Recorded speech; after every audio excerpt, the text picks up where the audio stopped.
Bonjour à toutes et à tous, ravi de vous retrouver pour cette nouvelle année. Avant de débuter ce journal, permettez-moi de vous souhaiter de la part de l'ensemble de la rédaction du MAG Marseillais nos meilleurs vœux pour cette année 2021. On continuera à vous informer du mieux que possible sur Marseille et sur les Bouches-du-Rhône avec la même force et la même détermination au sommaire de ce premier JT de l'année 2021. Enfin, la campagne de vaccination a débuté dans notre département et c'est un EHPAD d'Allo qui a vacciné le premier. Nous irons voir pourquoi cet établissement a été choisi par l'ARS PACA. Dans ce JT également, le couvre-feu à 18 h à Marseille et dans les Bouches-du-Rhône. Comment les habitants vivent ces nouvelles restrictions?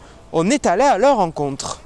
Avant de développer ces titres, vous en avez sûrement entendu parler. Le week-end dernier, 8 cas positifs au nouveau variant du coronavirus ont été détectés à Marseille. Le maire de la ville, Benoît Payan, a annoncé la mobilisation d'une quarantaine de marins-pompiers, notamment pour traiter les eaux usées. On va retrouver Lucas Brousse en duplex de l'hôpital de la Timone, dans le 5e arrondissement de Marseille. Lucas, 4 jours après la révélation de ces nouveaux cas, comment évolue la situation à Marseille ? Le variant britannique inquiète, c'est le moins que l'on puisse dire, Enzo. En France, tous les regards sont braqués vers Marseille après la détection d'une famille positive à ce virus mutant. Il serait, selon les autorités britanniques, 50 à 70% plus contagieux que le Covid-19. Le variant touche désormais une quarantaine de pays dans le monde. Je me trouve donc ici, à l'entrée de l'hôpital de la Timone, où vous vous en doutez, le service de réanimation est toujours submergé. La situation virale est toujours inquiétante, a indiqué le maire de Marseille, Benoît Payan, il y a quelques jours.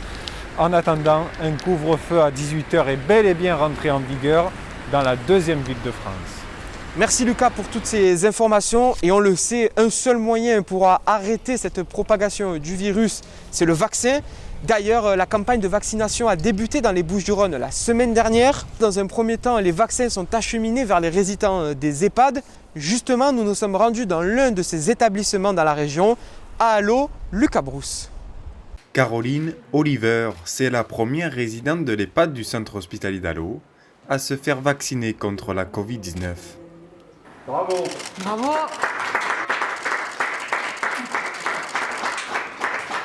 Située au cœur du village, la maison de retraite accueille 25 résidents. Présent aux côtés du maire de la commune, le directeur de l'établissement a souhaité lui aussi se faire vacciner en signe d'exemplarité. Au total, plus d'une dizaine de résidents se sont fait vacciner. Il faut à tout prix accélérer cette campagne de vaccination contre le Covid et c'est bien de pouvoir l'avoir fait dès ce jeudi 6 janvier 2021 ici à Allo avec cette allodienne de 90 ans qui était volontaire pour faire ce vaccin. Elle montre la voie, la première d'une longue série avec prioritairement les résidents des maisons de retraite, les personnes les plus vulnérables et à terme d'ici l'été tous les publics pour qu'on atteigne ce seuil de 60% de taux de vaccination qui permettra de mieux se protéger les uns les autres à Allo comme partout sur le territoire. Allo fait partie des 5 sites pilotes du département des Bouches-du-Rhône à avoir entamé jeudi dernier la campagne de vaccination. C'est symbolique. Pourquoi effectivement on parle effectivement de l'EHPAD? Aujourd'hui nous sommes comme site pilote, c'est parce que très vite et très en amont, il s'était engagé et s'était proposé volontaire, il avait réuni l'ensemble des conditions, notamment les visites de pré-vaccination, le recueil des consentements des résidents. On sait que les EHPAD ont payé un lourd tribut au cours de la première et la seconde vague, et de montrer effectivement que toutes les structures, toutes les personnes effectivement qui travaillent ou vivent dans ces établissements sont éligibles. Moi, je pense être protégé. Du moins, c'est le but du vaccin. C'est tout, quoi. Je le fais volontiers. À l'EHPAD Bernard Carrara, aucun cas de Covid-19 n'a été détecté depuis l'apparition du coronavirus en France. Vous le savez, le couvre-feu a été mis en place dans plusieurs départements français, notamment dans les Bouches-du-Rhône. Que pensent les Marseillais de ces nouvelles restrictions? Lucas Brousse est allé à leur rencontre dans le centre-ville de Marseille. Sur le cours Honoré d'Étienne d'Orve, avec les nouvelles restrictions sanitaires, Françoise devra fermer sa librairie avant 18 h. Un horaire de fermeture difficile à accepter. C'est sûr que pour nous c'est un coup dur parce que c'est vrai que c'est de 17 h à 18 h que les clients arrivent. On va s'organiser en ouvrant un petit peu plus tôt le matin. Donc on ouvrira de 9 h 30 jusqu'à 17 h 30 en continu. Voilà, du mardi au samedi. Est-ce qu'il y aura plus de monde le matin tôt? Est-ce qu'il y aura plus de monde entre midi et 2? C'est l'inconnu. Non loin de là, sur le Vieux-Port, les Marseillais que nous avons croisés approuvent cette nouvelle mesure du gouvernement. C'est vrai que ça réduit les déplacements, etc. C'est chiant, mais je peux comprendre qu'ils fassent ce genre de mesures, quoi.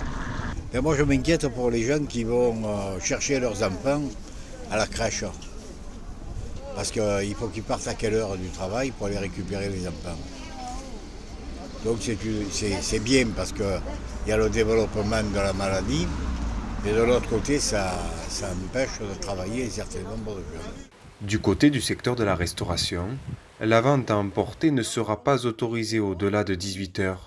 Les livraisons, quant à elles, demeureront possibles. Merci beaucoup. Avec plaisir, monsieur. Bonne soirée. Merci à vous. Au revoir. Au revoir.